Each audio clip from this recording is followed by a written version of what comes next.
السلام عليكم ورحمة الله تعالى وبركاته. إذا بعد نهاية مباراة اليوم إليكم أبرز النتائج: الجيش الملكي يتعادل سلبا مع المغرب الفاسي، اتحاد طنجة يهزم نهضة بركان بهدف مقابل الشيء، الوداد يهزم أولمبيك سفي بهدفين مقابل هدف، والدفاع الجديد يهزم الفتح الرباطي بهدف مقابل الشيء. وبالتالي الوداد في الصدارة ب20 نقطة، يلي الجيش الملكي ب18 نقطة، ثم المغرب الفاسي ب16 نقطة، والرجاء الرياضي ب15 نقطة مباراة ناقصة.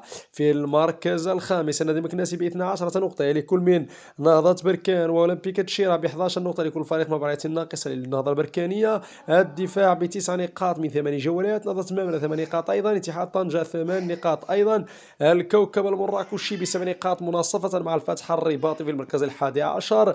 في المركز الثاني عشر لدينا أو الثالث عشر لدينا حسنية أكادير 7 نقاط، يعقوب المنصور 6 نقاط، اتحاد تورقة وأولمبيك أسفي في المركز الأخير ب5 نقاط لكل فريق. هداف الدوري المغربي سفيان بن جديد لاعب المغرب الفاسي ب6 اهداف، هدفين من ضربة جزاء، يلي محمد ربيع حيمات لاعب الجيش الملكي ب5 اهداف، ثم تيمبين كوسي لوش وحمزة النوري ب4 اهداف لكل لاعب منهما.